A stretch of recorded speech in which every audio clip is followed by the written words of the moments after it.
Como geólogo me fascinan las rocas, pero no solo por su procedencia o su composición, sino por el papel que han jugado en la historia de la humanidad.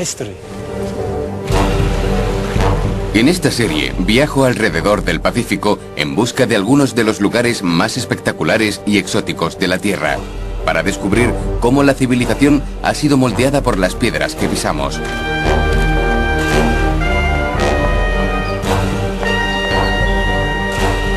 Hoy me encuentro en el escarpado paisaje vertical de los Andes peruanos. Aquí se encuentran algunos de los picos más altos del hemisferio occidental y uno de los climas más impredecibles y destructivos del mundo. Es una tierra azotada por terremotos y devastada por volcanes. Aún así, hace 500 años estaba dominada por los incas. Su civilización forjó un magnífico imperio equivalente al de la antigua Roma en uno de los lugares más inhóspitos del planeta. Voy a emprender un viaje a través de Perú, desde la desértica costa hasta los elevados picos.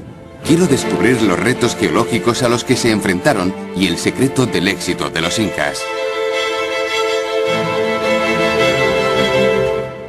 Viaje al centro de la Tierra, Perú. En la orilla este del Pacífico, el continente sudamericano está dominado por los Andes. Con casi 7.000 kilómetros de longitud, esta cadena montañosa fue la columna vertebral del Imperio Inca, comprendiendo algunos de los picos más altos y los cañones más profundos.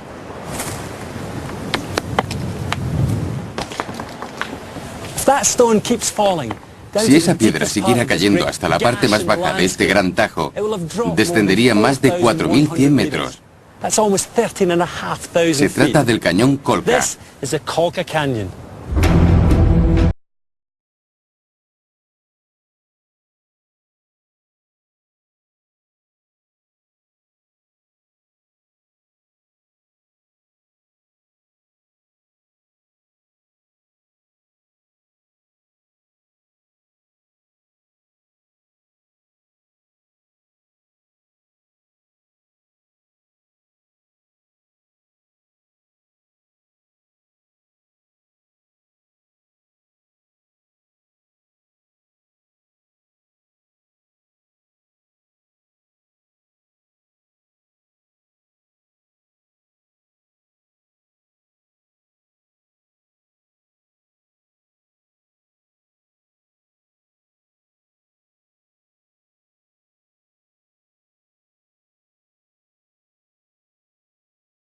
Vivir en las cumbres y cimas de los Andes era solo uno de los retos geológicos a los que se enfrentaban los incas.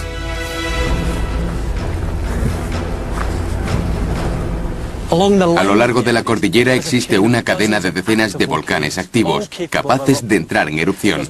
Uno de ellos está ahí, el Hualca Hualca, y desde el cañón podemos ver las columnas verticales creadas por los ríos de lava. El suelo que piso suele ser agitado por terribles terremotos. Encuentro bastante extraordinario no solo que los incas sobrevivieran a este entorno geológico tan inestable, sino que prosperaran en él. Más de 10 millones de personas vivieron bajo el gobierno inca en pueblos y ciudades situadas entre los picos andinos.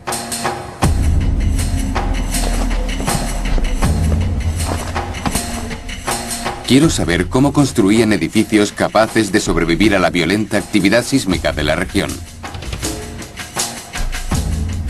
Cómo cultivaron cereales para alimentar a los millones de personas en estas escarpadas laderas, en un clima tan hostil y a tanta altitud. Cómo se las arreglaron para comunicar los distantes rincones de su vasto imperio. Unos 130.000 kilómetros cuadrados de extremos geológicos, desde montañas nevadas a áridos desiertos. En 1530 el imperio inca abarcaba, además de lo que actualmente es Perú, gran parte de lo que se convirtió en Bolivia, Chile e incluso zonas de Argentina y Ecuador. Lo que diferencia a la Inca del resto de las civilizaciones andinas que la habían precedido fue su conquista tanto de las tierras altas como de las bajas. Espero que mediante el estudio de estas zonas geológicas pueda comprender cómo lo lograron. Y voy a comenzar por aquí, con un viaje a lo largo de la gran costa peruana, por la carretera panamericana.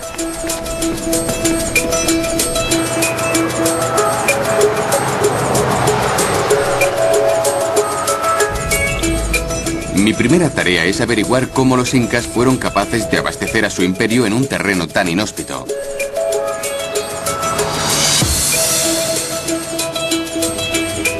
Lucio es mi guía en este tramo del camino. Y a medida que circulamos junto al Pacífico, lo más sorprendente es la dureza del paisaje costero de Perú.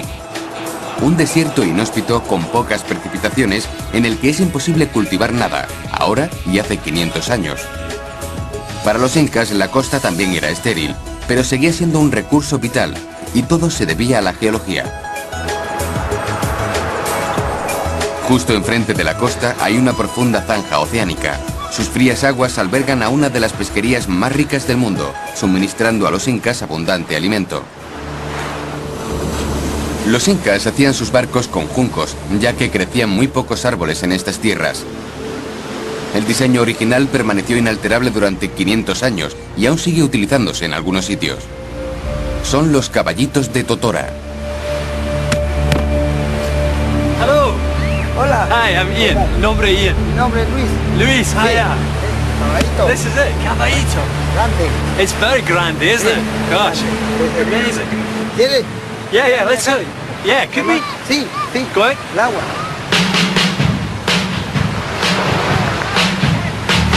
You must be... Hay que ser muy fuerte. Is it cold? ¿Está fría?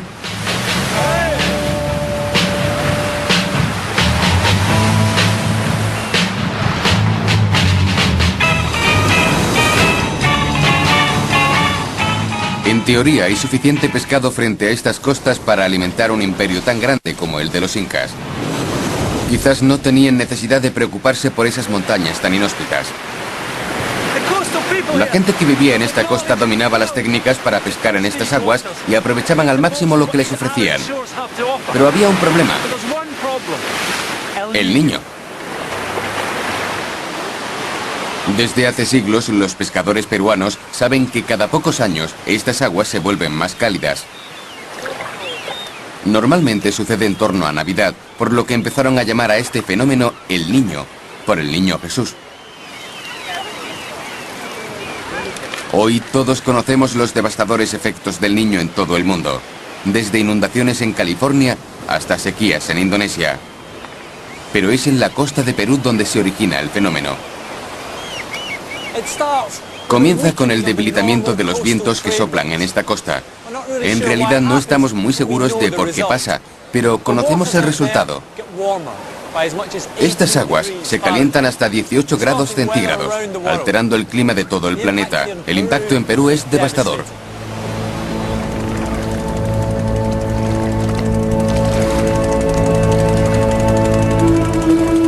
El calentamiento cambia el equilibrio de la vida marina. El plancton muere y el número de peces desciende. Los incas también debieron hacer frente a este problema, por lo que depender exclusivamente de la pesca era demasiado arriesgado. Para los incas, depender de la pesca hubiera sido una mala estrategia. Para alimentar a su imperio tenían que encontrar la forma de explotar su hábitat natural en las agrestes montañas, y no sería tarea fácil. Me dirijo al este y hacia los Andes, a la legendaria Ciudad Blanca de Perú, para descubrir cómo la levantaron los incas.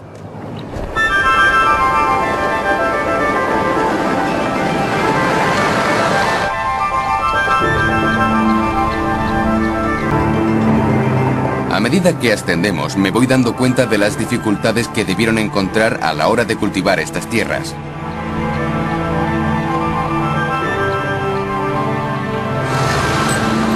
En Perú, cada franja de altitud recibe un nombre. El tramo entre los 500 y los 2200 metros es conocido como Yunga.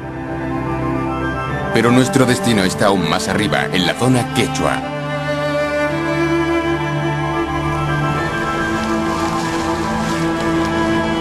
Este es nuestro destino. Arequipa, la ciudad blanca. Sus edificios están construidos con una piedra volcánica llamada sillar. Sobre esta próspera ciudad se eleva el cono perfecto del volcán Misti.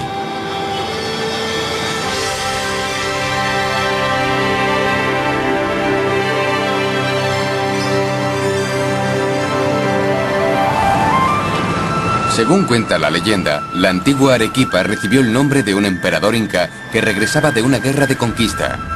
Agotado, llegó al valle y dijo en su idioma, Arequipai, que significa, hagamos un alto aquí. Arequipa se encuentra a 2.200 metros de altitud. Cultivar con éxito esta tierra a tanta altitud era cuestión de vida o muerte para los incas.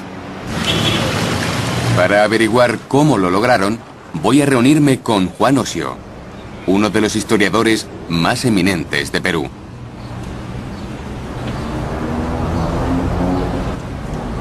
¿Cuáles eran los retos de cultivar en la zona quechua? El principal problema era la imprevisibilidad del clima. Las sequías llevaban a las heladas y el exceso de lluvia pudría los cultivos.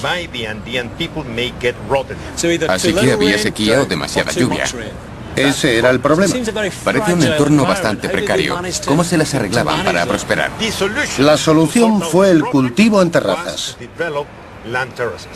¿Terrazas? Terrazas. Genial.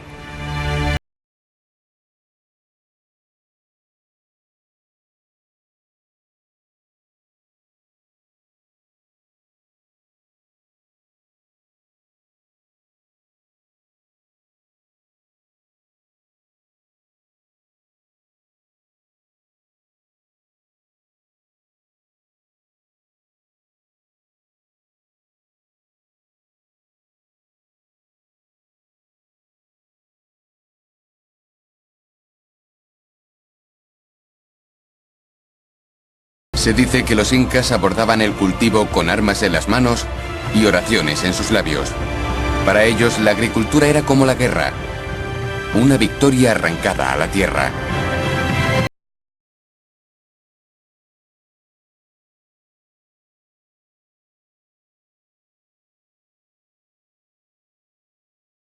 Juan, estas terrazas son absolutamente impresionantes.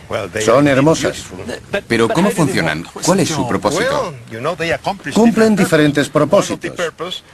Uno de ellos era enfrentarse a la imprevisibilidad del clima. Otro, incrementar la producción agrícola, porque como puedes ver, las laderas eran muy empinadas y esta era una buena forma de aprovecharlas. Y aparte de eso, está el problema de la erosión. ¿Estabilizaron las laderas? Las estabilizaron muy bien. Por lo que respecta a la imprevisibilidad del tiempo, ¿qué hacían? ¿Recoger agua de lluvia? Agua de lluvia no, la procedente de las montañas. Entonces los arroyos de montaña regaban los campos. Exactamente. Este tipo de irrigación mediante el agua procedente de los arroyos es mucho más fiable que la lluvia. En la época de los incas, el maíz era el cultivo básico de estas terrazas. ¿Cómo está usted? Bien, gracias. ¿Cómo está usted? Buenos días. Buenos días. Juan ha preguntado a don Gerardo, un agricultor local, si podemos asistir a un ritual inca que aún se celebra cuando se preparan las semillas de maíz para la siembra. Es de un ritual privado, una práctica muy extendida aquí, rara vez vista por extranjeros. Buenos días. Buenos días. Buenos días, ¿qué tal? ¿Cómo están, señoras? Buenas. No hay grano más importante que el maíz. Sus semillas son tan importantes que son tratadas de forma muy especial. ¿Eso es chicha? Chicha.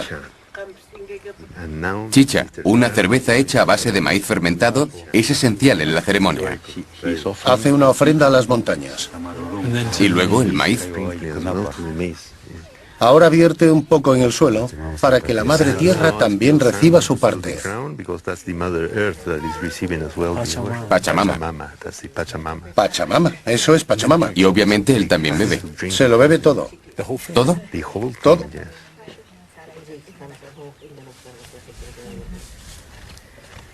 Wow. Vaya. Te toca. Gracias, muchas gracias. ¿Es fuerte? No, es muy suave.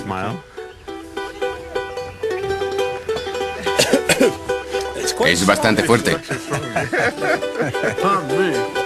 Chicha yanqueña.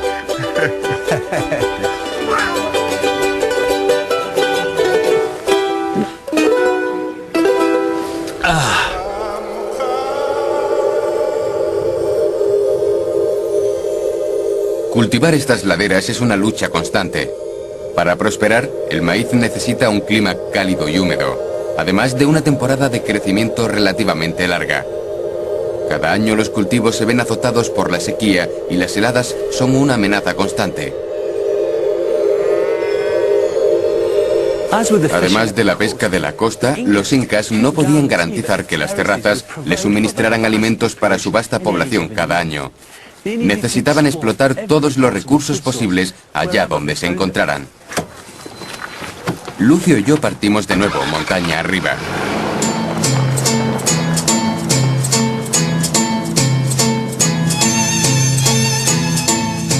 A medida que ascendemos, el entorno es cada vez más hostil.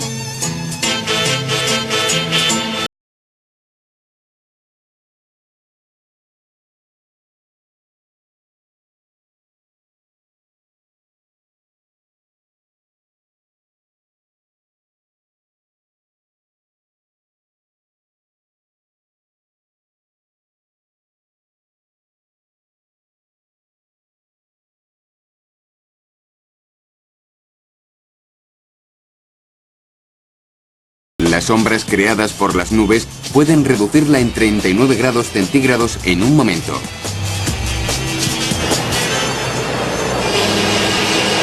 Pero los incas contaban con un tipo de cultivo muy especial que significaba que esta zona suní les ofrecía sus tierras más productivas. Para averiguarlo me voy de compras.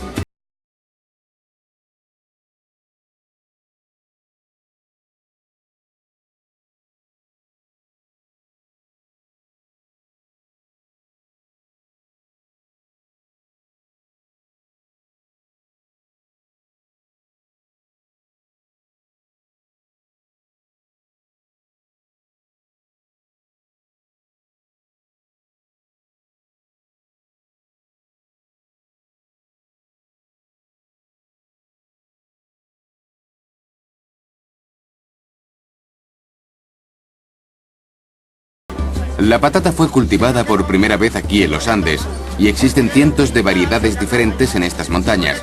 Debido a que crece bajo tierra, un tubérculo como la patata está protegido de la fría noche a esta altitud.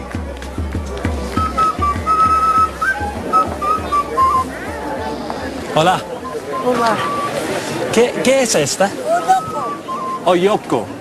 Oyoko. Oyoko. Ok. Tres. A ver. Tres. Nice. Este. Ocas. Oka. Oca. Okay, oka. That looks fantastic. Look at that. ¿Qué es? Maca. Maca. Maca. This is maca. I hear this is an aphrodisiac. Bueno. Mucho bueno, eh? Dos. I better have. Try two. Cinco. Cinco solas. Muchas gracias. Adiós. Aprovechando esta gran diversidad de productos, desde el maíz en los valles hasta las patatas y otros tubérculos aquí arriba, los incas dominaron el arte de la supervivencia en alturas de hasta 4.000 metros. Pero no se detuvieron aquí. Algunas de las tierras más importantes se encuentran incluso a más altura. Y para llegar allí, dejaremos el coche y utilizaremos un medio de transporte tradicional de los Andes.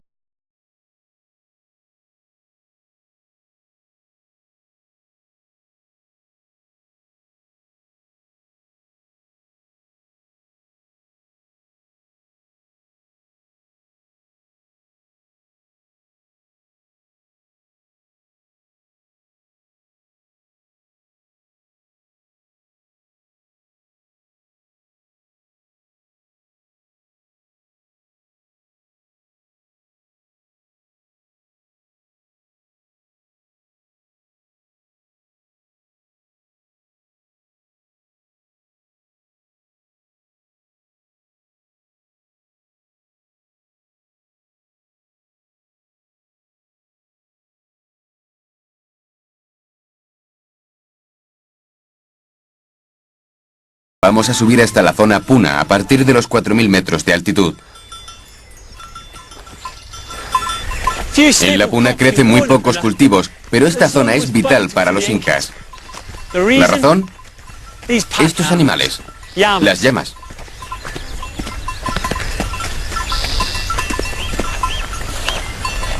En la Puna es donde a las llamas les gusta pastar, pues aquí abunda la dura hierba ichu. Aquí al corral. Las llamas eran vitales para los incas. Miles de ellas transportaban mercancía para el ejército, los proveía de piel, lana y comida, e incluso las utilizaban para hacer ofrendas al dios del sol.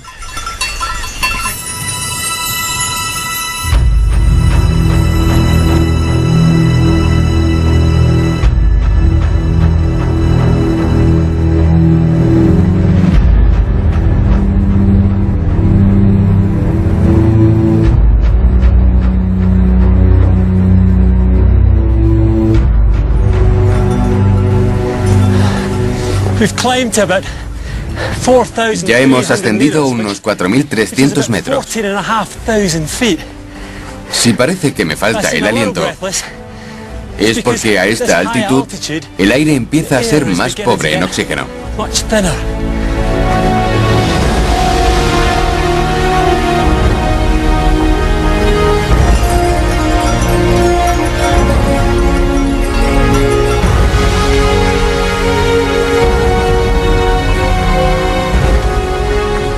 Cada vez que respiro llega menos oxígeno a mi cerebro y corro el peligro de sufrir el mal de altura o hipoxia.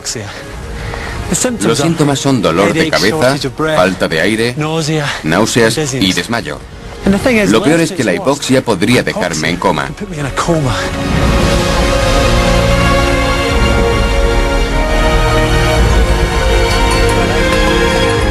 Pero los incas tenían un rasgo increíble que han transmitido a sus descendientes. Comparados con un hombre de tierras bajas como yo, los andinos tienen los corazones y los pulmones proporcionalmente más grandes y toman más oxígeno. Una forma de adaptación a las montañas.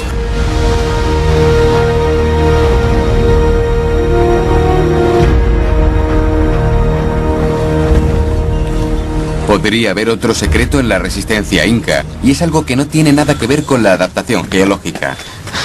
Lucio, creo que es hora de probar esas hojas de coca. ¿En serio? Sí, me duele la cabeza. Vale, voy a darte algunas. No se trata de cacao, sino de coca, un estimulante natural que crece en esta zona. No se metan nunca una planta silvestre en la boca, a menos que sepan lo que hacen. Lucio va a enseñarme cómo utilizar este antiguo remedio inca. Póntela en la boca y después enróllala con la lengua. La enrollo. Exacto. ¿No me hará flipar? No, es como un café. ¿Como un café? Sí. Vale, me tomaré un café. ¿Quieres más? ¿Más? Bueno. Una hoja de coca enrollada dará a mi cuerpo la energía que necesito. El propio acto de masticar durante varias horas ayuda a acelerar la digestión de comidas ricas en carbohidratos, como las patatas que compré en el mercado.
Ni siquiera los incas tuvieron necesidad de aventurarse hasta aquí. No habría crecido ningún cereal y a las llamas les resultaría imposible pastar. Esto es lo más alto que voy a subir. En mi viaje desde la costa hasta las montañas he aprendido que a tanta altitud resulta realmente difícil cultivar. El clima es totalmente impredecible. La solución inca fue ampliar el riesgo.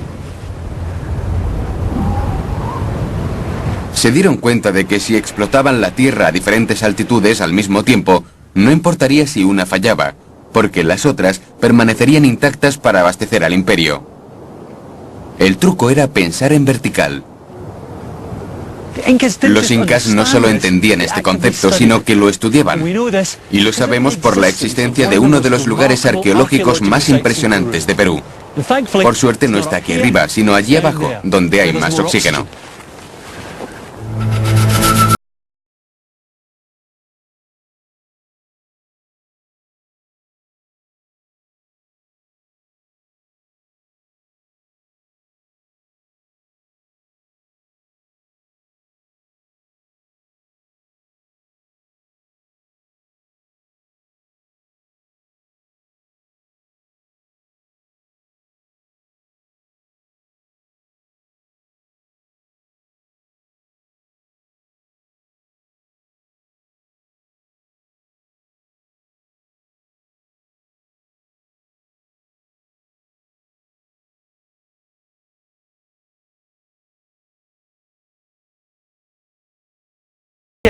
Aquí descubrieron que podían recrear la gran variedad de suelos, temperaturas y otras variables que se dan en los Andes.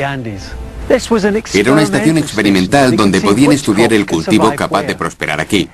También era un lugar en el que desarrollar nuevas variedades que se adaptaran a las diferentes altitudes y condiciones.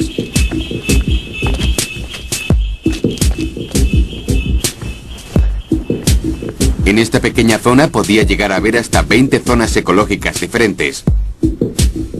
Y ello era posible gracias a la geología de este lugar.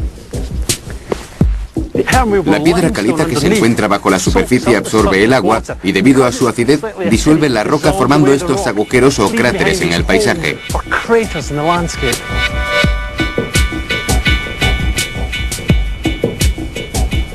La naturaleza concéntrica de estas hondonadas les ayuda a captar la luz del sol y a proyectarla de forma que duplica las variaciones de temperatura. Solo 30 metros separan la terraza superior de la inferior y aún así se han registrado diferencias de temperatura de hasta 39 grados centígrados. Aquí abajo se reproducen las condiciones climáticas que hay a 2.500 metros de altitud en la zona quechua. En la terraza en la que me encuentro se reproducen las condiciones de los 4.000 metros, la fría puna. Probablemente los incas medían la diferencia de temperatura llenando de agua una serie de recipientes y dejando que se congelara durante la noche para luego controlar la velocidad de deshielo durante la mañana.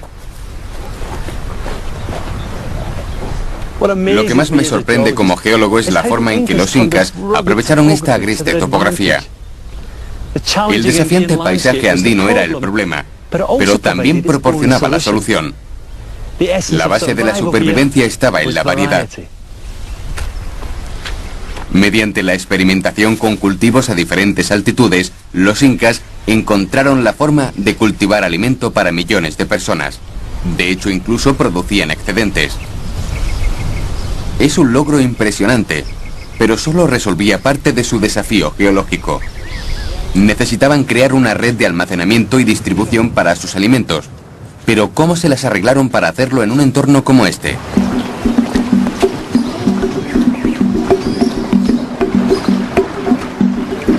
Me encuentro en el pueblo de Ollantaytambo. Es un buen lugar para buscar pistas, porque parece detenido en el tiempo. Este es Peter Frost, un historiador inglés que lleva 18 años viviendo en Perú. ¿Qué tiene Ollantaytambo de especial? Es realmente singular, porque es el único asentamiento que conserva el trazado, las calles e incluso los patios incas, y sigue estando habitado. Ollantaytambo nos ofrece una verdadera visión de cómo organizaban los incas sus pueblos. Y debido a que el lugar está tan bien conservado, nos muestra exactamente cómo almacenaban sus excedentes de alimentos. Lo hacían en una enorme red de almacenes que se extendían por todo el imperio. Hay uno justo ahí, en esa montaña, ¿lo ves? No. Está encima de los árboles, 3 filas de almacenes. Sí. Está casi colgando en la pared de piedra. ¿Eran sitios así donde solían situar sus almacenes? Sí, los construían en lugares inaccesibles por una serie de motivos. Primero, era un lugar fresco, debido a los vientos y al frío. También era inaccesible, por lo que la gente no autorizada no podía llegar. Y quizá el último era para que la gente siempre fuera consciente de que aquellos almacenes estaban allí para su beneficio. Los almacenes ayudaban a estabilizar el imperio inca, suministrando alimento en épocas de hambruna o desastres. Con tan grandes reservas de comida, los incas necesitaban medios de distribución y para ello necesitaban caminos. Puede parecer algo inconcebible en los difíciles terrenos de los Andes, pero el imperio inca estaba comunicado por una red de caminos de 40.000 kilómetros. Y como no conocían la rueda, estas calzadas se diseñaron para viajar a pie. Fueron construidas con sofisticados drenajes y se colocaron en las laderas kilómetros de escalones, todo con sencillas herramientas de bronce. Estos caminos se utilizaban para transportar comida y eran claves en la administración del imperio. Los funcionarios viajaban a lo largo de ellos y también la información. Unos mensajeros especiales llamados chasquis transmitían los mensajes a través del imperio, corriendo a relevos a lo largo de caminos como este. Operaban desde las estaciones en intervalos regulares y podían llegar a cubrir hasta 240 kilómetros al día, una distancia impresionante teniendo en cuenta lo escabroso del terreno. Los chasquis eran entrenados desde la niñez para recordar mensajes verbales a la perfección. La exactitud estaba garantizada, ya que sufrían severos castigos si cometían algún error. Los mensajes verbales no eran lo único que transportaban los chasquis. También llevaban estas cuerdas anudadas llamadas quipus. Estas eran tremendamente importantes para los incas, ya que no tenían lenguaje escrito y utilizaban los nudos para recordar información estadística importante para el funcionamiento del imperio. Por ejemplo, ¿cuánta mercancía se guardaba en los almacenes en épocas de emergencia? Parece que los incas desarrollaron un sistema que solucionaba las dificultades de construir un imperio a gran altitud.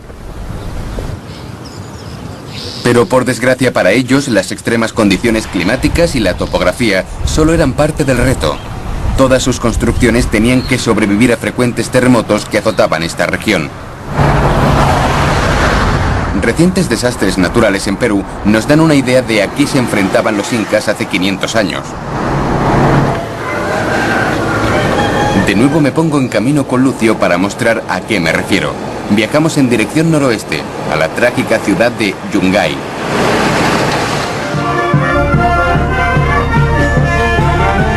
De camino nos encontramos con colorido corte en la carretera, una fiesta.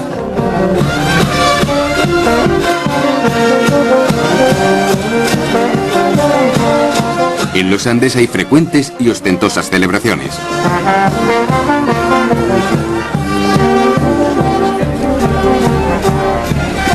El domingo 31 de mayo de 1970, Yungay celebraba una fiesta bastante inusual. El primer día de la Copa del Mundo de Fútbol de México. Y Perú se había clasificado.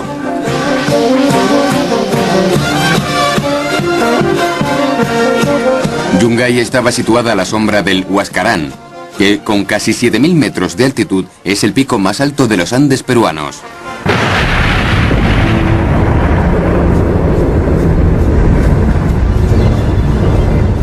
Aquella tarde la tragedia destruyó Yungay cuando un gran terremoto azotó la zona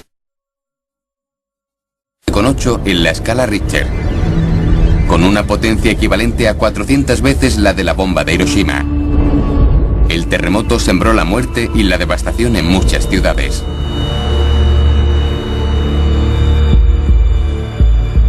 En Yungay, sin embargo, lo peor aún estaba por llegar. El terremoto había provocado un enorme desprendimiento de tierra en el monte Huascarán. El alud tardó solo 3 minutos en recorrer los 17 kilómetros que hay desde la cumbre hasta la ciudad, cubriéndola con una capa de roca, hielo y barro de 70 metros de grosor. Según las cifras oficiales, 13.000 personas yacen enterradas bajo mis pies.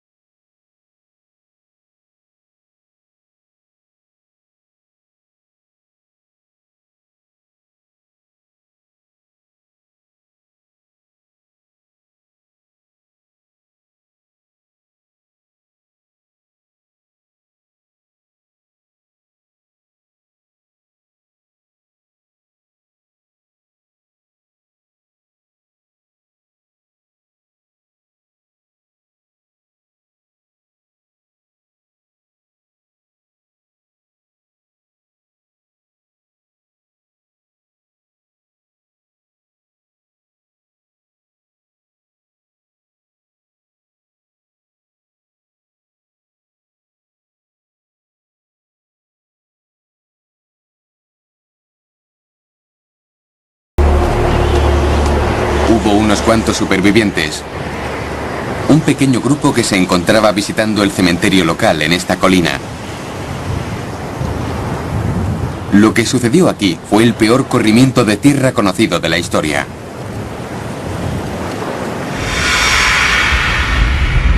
Los terremotos ocurren porque el planeta está cubierto por una serie de placas tectónicas flotantes.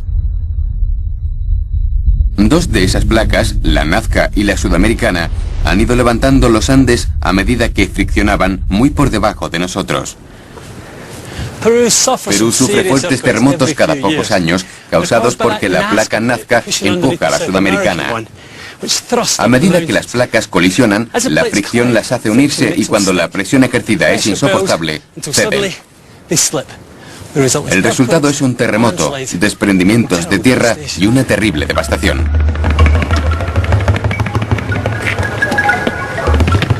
Los incas lo sabían todo sobre los riesgos geológicos de la región. Y a pesar de que poco podían hacer ante los desprendimientos de tierra en una montaña, sí podían diseñar edificios capaces de soportar fuertes terremotos.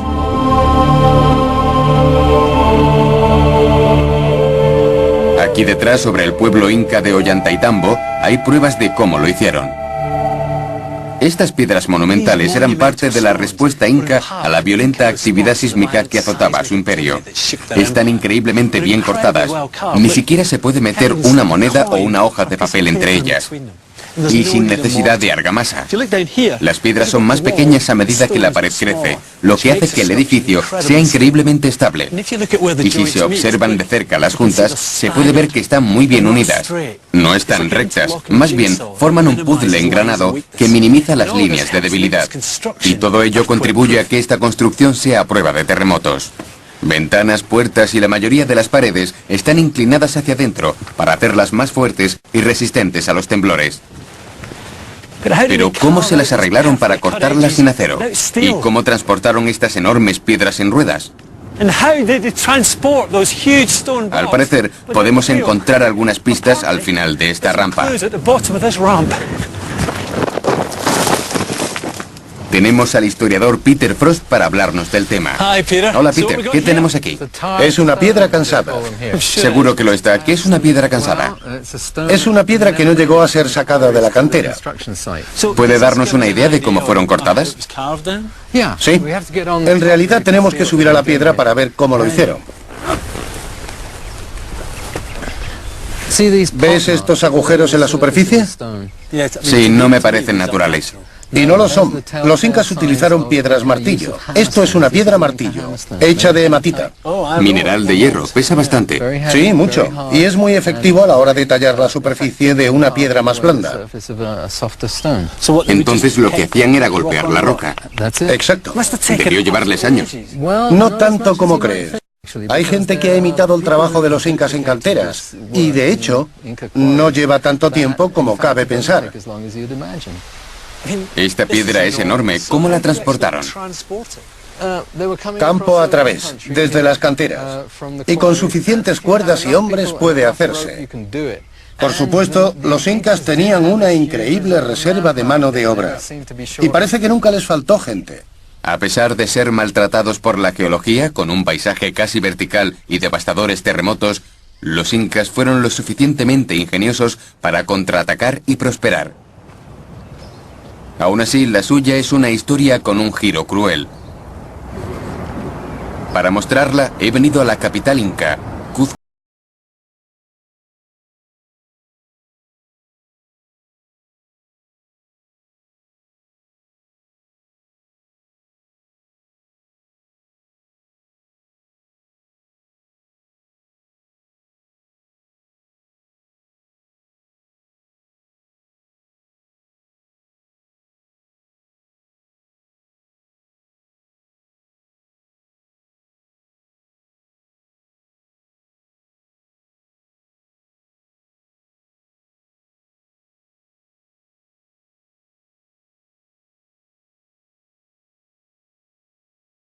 El orgulloso imperio inca fue construido para superar los retos de su entorno geológico.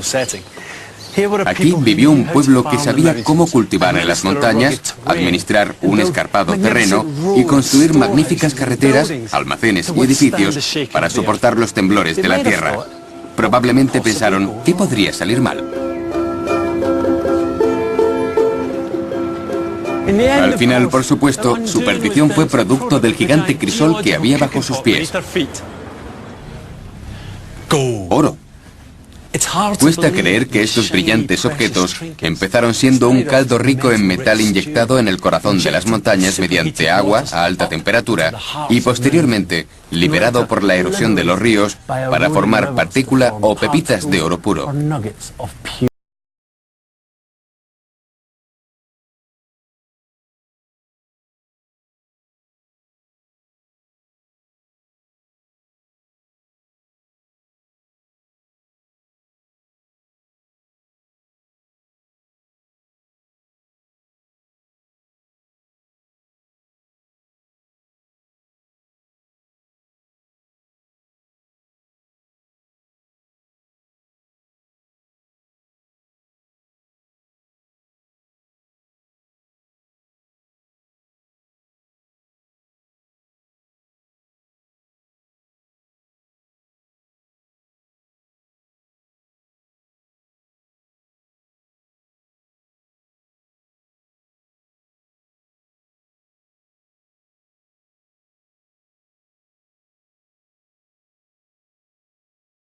Un extraordinario tesoro escapó de los españoles y no se encuentra aquí, en Cuzco.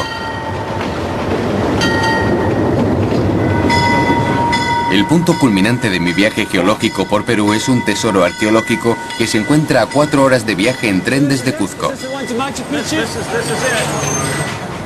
Recientes descubrimientos en Machu Picchu nos han dado una nueva perspectiva de la verdadera naturaleza de la relación de los incas con las montañas. Aquí todos los trenes van hacia Machu Picchu. El arqueólogo y explorador Gary Ziegler me acompaña. Hay mucha gente, ¿verdad? Creo que 500.000 va a Machu Picchu 500.000 al año, aunque parecen más. En los últimos años, Gary ha descubierto en sus expediciones 2 emplazamientos incas ocultos en esta región. Su vida es como la de Indiana Jones.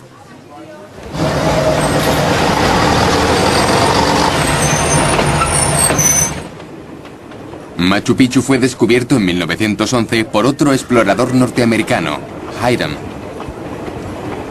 Gary va a mostrarme algo en Machu Picchu que estos turistas no encontrarán en sus guías.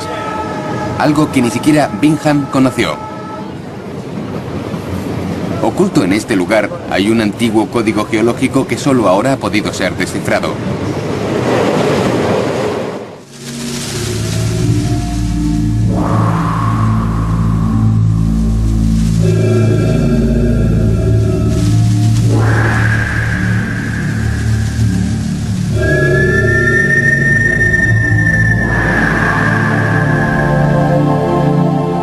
Encima del río Urubamba, oculto en la selva, se encuentra el impresionante Machu Picchu.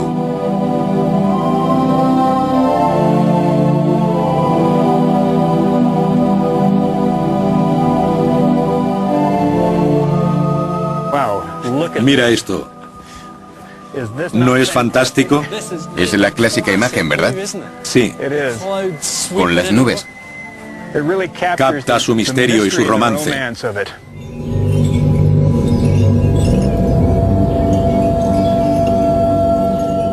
Hasta hace poco tiempo, la importancia de las montañas que rodean Machu Picchu no ha sido apreciada por completo. Y estos picos son la clave para descifrar el código geológico de los incas. Gary me lleva a una serie de lugares en los que señala rocas grabadas. Me muestra las llamadas piedras réplica, que reproducen las formas de las montañas que hay detrás de ellas.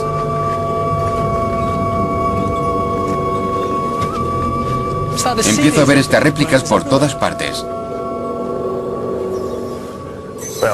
Mira esto, Ian. Esta es una de las mejores piedras réplicas que he visto en Machu Picchu. Observa la forma de la roca. Los dos brazos que salen de ella representan el cerro Yanatín que se encuentra tras la montaña. Y esa parte en pendiente por detrás es la cara posterior del pico. Exactamente. Está tan cerca del cañón de la derecha como puedes ver. Increíble.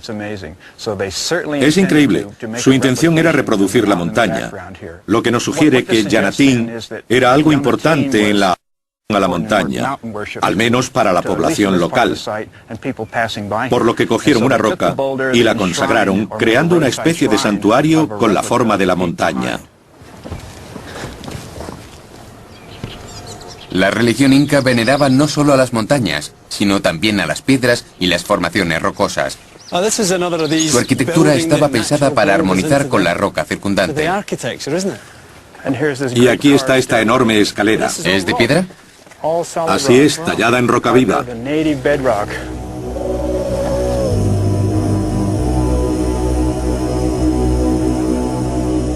Desde el redescubrimiento de Machu Picchu por Hiram Bingham en 1911, se ha creído que las principales actividades religiosas del lugar eran los rituales de adoración y de solsticio.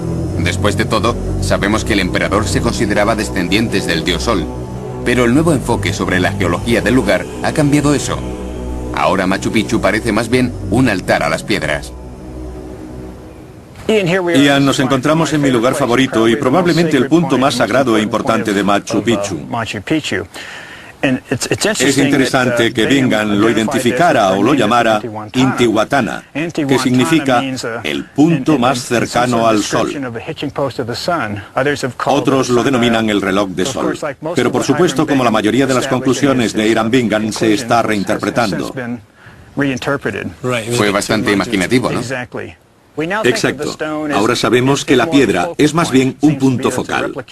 Parece ser una réplica del monte Huayna Picchu y probablemente representa al monte como deidad protectora de la ciudad de Machu Picchu.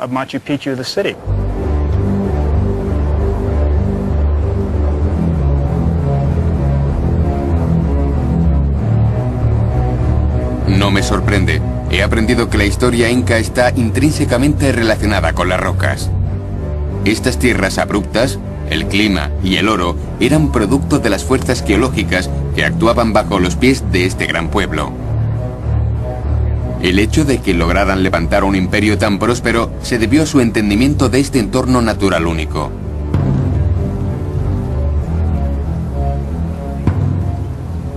Los secretos de Machu Picchu recientemente descubiertos demuestran que los incas no solo comprendían estas magníficas montañas, sino que las adoraban de una forma profunda y, para mí, conmovedora.